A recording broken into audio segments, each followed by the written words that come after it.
Okay, so I'm going to talk you through my Arduino project, which is a rain sensor that's actually hooked into a GSM SIM 900 shield to allow for notifications back and forth.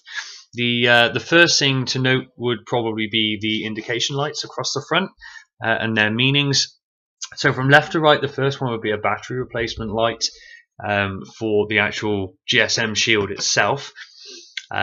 Which I'll show you more of later, a sensor light for the actual sensing of the rain, a receiving light for SMS received, and a sending light for obviously SMS is sent. So let's power this on. Just flick him on there and wait for him to get a signal. There we go. So my phone's not actually hooked up to this just yet. So the first thing that we actually need to do is to send it a text and let it know what number it is that we want it to send to. So I've got it saved in my phone already. If I can actually get a decent shot of that, there we go. So if I just send that in, that's gone. You should see a receive light just pop up in there, and then a send light come straight back, and that will actually ping me a reply just to let me know that the number has indeed been set to my device. That number is then saved on the internal memory of the Arduino itself. So my number has become the default number for this, even if I turn it off and turn it back on again. There's a few different functions that can be done via the same process of just sending it a text and then getting a response.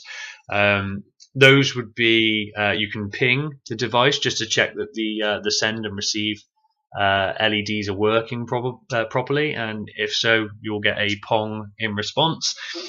You can get the sensitivity of the device, which by default is set to 600, but if you find that you're only getting light rain, it's not going off early enough, or it's going off too soon, you can raise or lower the sensitivity. So get sensitivity will return the value that's stored on the memory.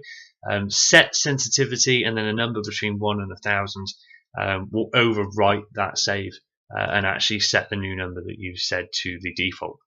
But to show you the actual workings of the device itself, obviously you want it to let you know when it's going to rain, or when it is raining rather. So I've got a little thing of water here, so if I get the sensor itself wet without getting any on the electrics, you'll notice that the sensor light has gone off, and straight away the red sending light has gone off, and I've got a message there from the Arduino itself just letting me know that it has indeed started raining.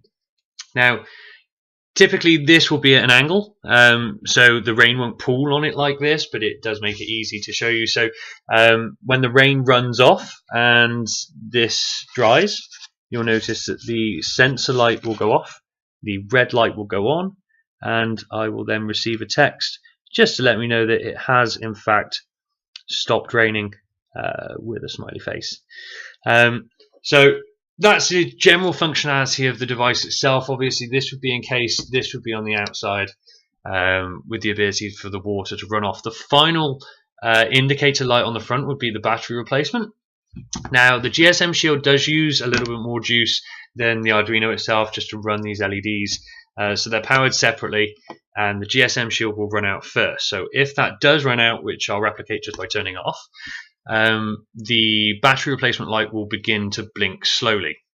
It's on a relatively long delay because when this has run out, this will be on its way to running out. So this is only in this single loop with a 5-second delay, just to let you know that probably both batteries need replacing. When you've replaced the batteries, obviously you'll be able to switch it back on again, and you're back in the running and good to go.